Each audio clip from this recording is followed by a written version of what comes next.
time for Ask Reef Beef. This one's long from Hendrix. Hendrix, the upshot is, wants a butterfly fish, but knows they're notoriously hard to get feeding on prepared foods or even frozen. And he's got a plan to put it in a 10-gallon tank, keep it, and to feed it.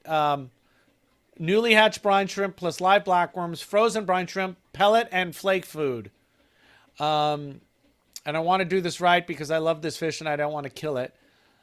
And then I don't want to put it into the display straight away because I've got a scope, a yellow, and a coal tang or coalee tang, depending on where you were raised. So what do you think, Ben? What would you be doing? Or maybe I'll go. Who should go first? You go Rochambeau. Rochambeau. I have rock. Mine's a harpoon. Mine's a gun. That's very popular right now. Gun blows up rock, so it's up to you. I think your idea is fine. I think the 10-gallon tank might be small, depending on the size of the Copperband. I think your foods are not so great. Newly hatched brine shrimp, no. Brine shrimp in general, no. But maybe. Pellet and flake food, they're not going to take. I've never seen one do that. What I would do is get every kind of live food you can get your hands on and get that thing eating. And you feed everything all at the same time. You want it to be eating. You don't want to starve out a fish in the hopes that it's going to start eating the thing you want it to feed. They like meaty food, mysis, Hikari mysis, or even PE mysis. They come in different sizes, so that might be different. Chopped up shrimp. You could just get some shrimp tails and cut them up really small. Brine shrimp, I don't like brine shrimp as a food, but live brine shrimp might get them eating if they don't start to eat. Some clams, maybe. You can dice all that up. Larry's Reef Frenzy has got a lot of good stuff in it. And try all the kinds of food. If you can do live mysis, great. Amphipods are great. See if it's going to hunt them or not. And be ready, 20 minutes after you try to feed to siphon all that food out if it's not eating it. And really pay attention to watch it while it's eating. Well, what I would do is I would feed it and I would put the food in and then I would get 10, 12 feet away, and watch it and see what it does. And watch it for half an hour. Observation is your friend. You can put, like Wandell used to take a head of broccoli and stuff mysis and all the food into the head of broccoli, because the head of broccoli, some other fish in our tank was going to eat that, but it delivers the food in a way that sometimes copperbands look at and think that is something for me to pick at. So you can try that. So two little fishies makes like a weird mesh pouch. Yeah. On a magnet clip, and you can do like, I like the idea of using Larry's Reef Frenzy and sort of put it in with that. I agree with that. He said a 10-gallon. I would think more like a 29-gallon. Yeah, that makes more sense to me too. And try just to get it eating at first. You don't care what it's going to eat. And once it starts eating, it's going to start to eat more things. What's your experience with copperbands eating blackworms? People always say blackworms because it's, wriggly.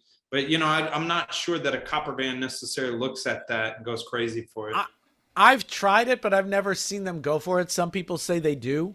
I would try anything. Remember, blackworms are going to melt pretty quickly once you put them in. Let's not talk about the ethics of putting a freshwater worm into saltwater. So you're going to need to be ready to siphon that out as well. Put rock in the tank and give that fish an underhang and a cave to hang out in, and see how it goes. Yeah, I would just take live rock from your tank, man, and move that over into your observation tank. Yeah. I wouldn't even bother. I love copperbands, but this is what I tell clients all the time that ask me about stuff like that. So, and Rich, you and Wandell hooked me onto this, is that that one specimen that comes from Australia. Yeah. What's the species name on that one? They're all the same, I think. Oh, he's from Australia. Oh, Oh, okay. So good. you're not gonna get one The that's Philippines. juiced. Okay, so yeah, that's a really good point. You want the Australian copper bands because we know that they're net caught. If you get a Philippine or an Indo one, we don't know if they're juiced or not. You know what always struck me though, besides being juiced? Copper bands and long nosed butterflies, the yellow ones. Yeah. All you have to do is sit there, stop and think about it and observe one. Dude, if you know the chain of command that fish go through from getting caught to where sitting in the store, and you've got this creature with this delicate mouth with these tiny mouth parts, it's just, you know, I feel bad for copper bands because they're so popular, yet that's one of those fish that makes me so squeamish and sad because you know how many copper bands died. The guy says it in his question that I know, you know, I might kill it or there'll be some deaths, but it's like, it's just one of those fish. It's one of those fish that I hate to say, like, you're going to kill 4 to where you can finally get one. See, I have never lost an Australian one. Okay. And I've never messed with an Australian. If I, you know, getting them, you know, the few that I've gotten from Philippines or from wherever else, you know, they do that thing where they seem fine for a couple of months and then they don't, they're not fine. Yeah. And that makes me think that it's juicy. Yeah. That it's been cyanided. Cyanide. But if you're in Oz, man, you're in good shape. Oh, you're already there. You're in good shape. You know what? And if you're getting it, man, go to the store. Are you getting it from a store? If you're getting it from a store, watch it eat in the store. Man, yeah. That's, you know, stores, pros and cons. But really, if you're hunting a fish out, and it depends how well do you know the store and how cool are the people at the store. Perhaps you could even pay for it and ask them. Well, no, that's silly. No, that's not a silly idea at all. Hey, I want to buy that fish. I'm going to give you X amount of extra money. You know, and you'd have to say, here's X amount of money that you get to keep no matter what, right? Because you're taking this risk. Can you keep it for you? You guys are doing this all the time anyway. Why don't you wean this fish for me? Yeah, I was going to say isolated alone because such a, not a fragile fish, but fragile mouth parts. And hey, we didn't even talk about this part, the final part where he puts it in with the genus Zebrasoma tangs.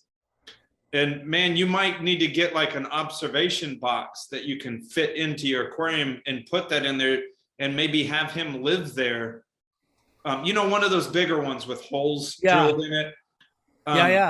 So just so the other tangs can sort of see him and get used to him without like hammering into him. Yeah, that's a great suggestion. Because those other fish can be pretty. I mean, when you know, you go through all this and oh, cool, I got him eating, and you observe him for a month, and like, man, it's no parasites. You put him in the tank, and they just saw him in half. Like, dude, why? The impossible task. So I think you're in really good shape because the first thing we would say is get one from where you're getting it from, Enrix. So thank you for that. And that's Ask Reef Beef. Ask Reef Beef.